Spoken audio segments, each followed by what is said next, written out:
பார்த்துக் கொண்டிருக்கும் என் தமிழ்ச்சாதி சொந்தங்களுக்கும் இனிய மாலை வணக்கம்.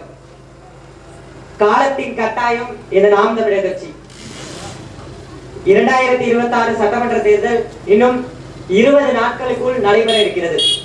இந்த 2026 சட்டமன்ற தேர்தல் 4 முனை போட்டி.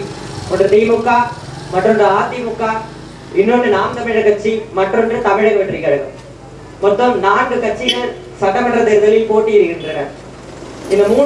இந்த திமுக மற்றும் அதிமுக கூட்டணி கட்சிகளோடு போட்டியிடுகின்றன. நாம் தமிழர் கட்சி தனித்து போட்டியிடுகிறது. தமிழக வெற்றி கழகமும் தனித்து போட்டியிடுகிறது. இதில் நாம் தமிழர் கட்சி தமிழ்நாட்டுக்கு எதுக்கு தேவை? நாம் தமிழர் கட்சி தமிழ்நாட்டுக்கு வந்தால் என்ன செய்யும்?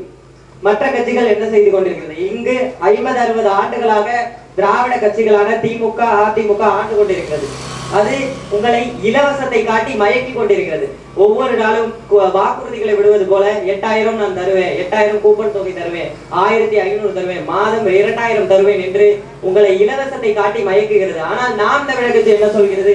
உங்களுக்கு வேலை தருவேன், படிச்சதுக்கு ஏற்ற வேலை தருவேன், அது கொண்டு பெருமைக்குரிய வாழ்வை நான் அமைப்பேன் என்கிறது. அனைவருக்கும் அரசு வேலை என்கிறது.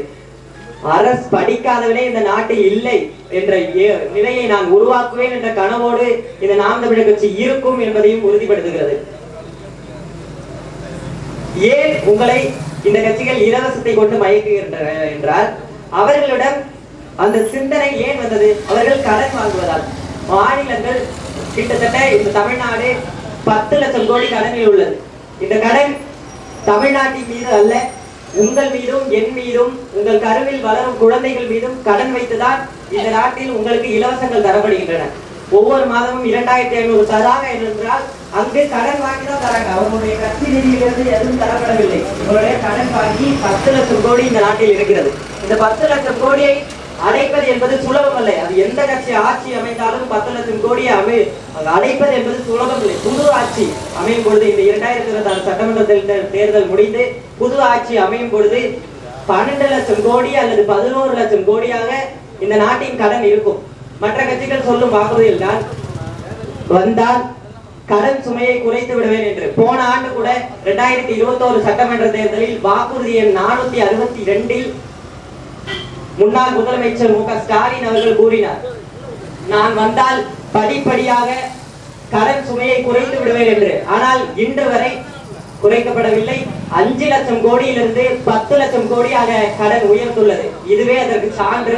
அவர்கள் சொல்லும் வாக்குறுதிகள் பொய் என்பதற்கு இதுவே சான்று. ஆனால் நாம் தமிழர் கட்சி சொல்கிறது, நாம் தமிழர் கட்சி தமிழ்நாட்டில் அமைந்தால், நாம் தமிழர் கட்சி திருச்சியில் தலைமைச் செயலகத்தை அமைத்தால் படிப்படியாக ஓராண்டிற்குள் தமிழ்நாட்டை கடன் இல்லாத மாநிலமாக மாற்றுவோம், தமிழ்நாடு கடன் இல்லாத மாநிலமாக மாறும் என்கிறது.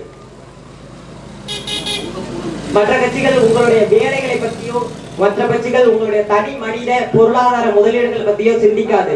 நாட்டின் பொருளாதார முதலீடை பற்றியே சிந்திக்காத கட்சி உங்களுடைய தனி மனித பொருளாதார முதலீடை பற்றி எப்படி சிந்திக்கும்? ஆனால் நாம் தமிழர் கட்சி சிந்திக்கிறது, உங்களுக்கு வேலையும் கொடுக்க வேண்டும், நாட்டின் பொருளாதாரத்தையும் உயர்த்த வேண்டும் என்ற நோக்கத்தோடு தற்சார்பு பொருளாதாரம் என்ற ஒரு ஆணியை, தற்சார்பு பொருளாதாரம் என்ற ஒரு சிம்ம சொப்பனமான ஐடியாலஜியை நாம் தமிழர் கட்சி வைத்துள்ளது. தற்சார்பு பொருளாதாரம் என்றால் என்ன? இந்த மண்ணின் வளம், இந்த தென்னங்குளத்துடைய வளம் உங்களுக்கு, இந்த வேதாரண்ய மண்ணில் உள்ள வளம் உங்களுக்கு, மண்ணின் வளம் மக்களுக்கே என்கிறது. இங்கு தென்னங்குளம், இந்த பேரிலேயே இருக்கு தென்னை. இந்த தென்னை மரத்திலிருந்து தேங்காய் எண்ணெய் தயாரிக்கும் ஆலையை இங்கு உருவாக்க முடியும். கயிறு திரைக்கும் ஆலையை உருவாக்க முடியும். அங்கு 10,000 பேருக்கு, அங்க படித்தவர்களுக்கு வேலை தர முடியும். மாம்பழம் பிரதானமாக விளையக்கூடிய பகுதி, இங்கு மாம்பழ கூழ் தொழிற்சாலை அமைக்க முடியும். அங்கு 10,000 பேருக்கு வேலை கொடுக்க முடியும். இங்கு மல்லிகை பூ பிரதானமாக பூக்கக்கூடிய பகுதி, இங்கு மிகப்பெரிய மல்லிகை பூ சந்தை அமைக்க முடியும். அங்கு 10,000 பேர், 5,000 பேருக்கு வேலை கொடுக்க முடியும். மல்லிகை பூ தைல ஆலையை உருவாக்க முடியும். தைல ஆலை மூலமாக வெளிநாடுகளுக்கும் ஏற்றுமதி செய்ய முடியும்.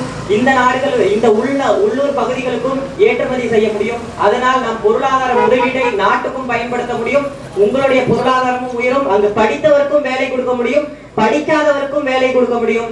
அதனால் நீங்கள் பெருமைக்குரிய வாழ்வு வாழ முடியும். ஆனால் திராவிட கட்சிகள் சொல்லும் இலவசங்களால் உங்களால் அந்த 8000 தொகையை வைத்துக் கொண்டோ, 2000 தொகையை வைத்துக் கொண்டோ 2 நாட்கள் கூட ஓட்ட முடியாது. அதுதான் இங்க உள்ள நிலைமை. ஆனால் நாம் தமிழர் கட்சி உங்களை தினமும் 1000 சம்பாதிக்கும் வழிகோலை அமைக்கும். அது கேட்கறதுக்கு நல்லா இருக்கும். சீமான் சொல்றதெல்லாம் சாத்தியமாம்பாங்க. சீமான் சொல்றது சாத்தியம்.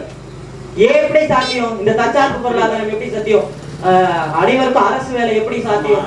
எப்படி சாத்தியம் என்றால் மற்ற கட்சிகள் இலவச திட்டங்களுக்காக, போக்குவரத்து துறை இலவசம், மகளிர் உரிமை தொகை, அதற்கெல்லாம் வாங்கும் கடன், அதற்கெல்லாம் வாங்கும் நிதியை நாங்கள் தனி மனித பொருளாதார முதலீடுக்காகவும், இந்த சிறு பிள்ளைகளுடைய தனி மனித பொருளாதார முதலீடுகளுக்காகவும், நாட்டின் பொருளாதார முதலீடுகளுக்காகவும் பயன்படுத்துவோம். அப்படி இருக்கப்ப இந்த நாட்டின் பொருளாதாரமும் உயரும், கடன் இல்லாத மாநிலமாகவும் மாற்ற முடியும். இங்கு இருக்கும் என்னை போன்ற ஆட்களையும் உயர்த்த முடியும், பொருளாதாரத்தில் உயர முடியும், சிறு பிள்ளைகளையும் உயர்த்த முடியும். அப்படிதான் இந்த நாட்டை உயர்த்த முடியும். மற்ற கட்சிகள் சொல்லும் இப்படிலாம் ஐடியாலஜியோட இருக்காது. ஆனால் நாம் தமிழர் கட்சி ஒரு ஐடியாலஜியோடு இந்த களத்தில் உள்ளது. இதெல்லாம் கேட்க நல்லா இருக்கும். ஆனால் அமைப்பது உங்களுடைய கடமை. ஏறுகளப்பையை ஏந்தி விவசாய சின்னத்தில் நாங்கள் நிற்கிறோம். இந்த வேதாரண்யம் சட்டமன்ற தொகுதியில் என் பெரியப்பா சேர்ந்தவர் சீமான் ஆணைக்கிணங்க இடும்பாவனம் கார்த்திக் அவர்கள் இந்த தொகுதியில் நிற்கிறார். அவர் இந்த ஊர் பகுதி தான், இதே இடும்பாவனம் தான். இந்த பகுதியில் உங்கள் மகன் இந்த களத்தில் நிற்கிறார். அவரை நினைத்திருந்தால் ஆக சிறந்த பேச்சாளர் அவர். நீங்க சமூக வலைதளங்களிலும் அலைபேசியிலும் பார்த்திருக்க முடியும். அவரை நினைத்திருந்தால் முன்னாள் முதலமைச்சர் மு.க. ஸ்டாலின் அவர்கள் நிற்கும் கொளத்தூர் தொகுதியில் கூட நிப்பாட்டி இருக்க முடியும். ஆனால் இல்லை, இந்த வேதாரண்யம் மாற வேண்டும். இந்த வேதாரண்யம் சட்டமன்ற தொகுதி முதன்மை தொகுதியாக மாற வேண்டும். இங்குள்ள மக்கள் முன்னேற வேண்டும் என்ற நோக்கத்தில் இடும்பாவனம் கார்த்திக் அவர்களை இந்த தொகுதியில் நிப்பாட்டியுள்ளார். அவர்களை வெற்றி பெற செய்ய வேண்டியது உங்களுடைய கடமை. நாங்கள் உங்களுக்காக இந்த களத்தில் நிற்போம். நீங்கள் எங்களை தோற்கடித்தாலும் உங்களுக்காக நாங்கள் நிற்போம். உங்களுடைய போராட்டங்களில் நாங்கள் கலந்து கொள்வோம். உங்களுக்கு பிரச்சனைனா நாங்கள் முதலில் நிற்போம் என்ற ஒரு உறுதியை நான் இங்கு தருகிறேன். நாம் தமிழர் கட்சி வென்றால் சட்டமன்றத்தில் உங்களுக்கான தேவையை நிறைவேற்ற முடியும். இல்லைன்னா மேடை போட்டு நாங்கள் புலம்புவோம், நீங்க அங்க இருந்து புலம்புவீங்க. அவ்வளவுதான் நடக்கும். காற்றில் இதெல்லாம் ஒரு நொடியில கரைந்து போய்விடும். ஆனால் உங்கள் மனதில் இந்த விவசாய சின்னமும் நான் பேசுவதும் ஆழமாக பதிந்து விட்டால் இந்த 2026 சட்டமன்ற தேர்தலில் நாங்கள் வென்று விடுவோம். நாங்கள் சட்டமன்றத்தில் ஆணித்தரமாக ஒழித்து உங்களுடைய தேவையை அடைக்க முடியும், உங்களுடைய தேவையை நிறைவேற்ற முடியும். காலம் கருதி இறுதியாக போதையின் பாதையில் செல்லாதீர்கள் என்று முன்னாள் முதலமைச்சர் மு.க. ஸ்டாலின் அவர்கள் சொன்னார். ஆனால் போதையின் பாதையில் செல்லாதீர்கள் என்று சொல்லிவிட்டு பாதையில தான் போதையை வைத்துள்ளார் அவர்.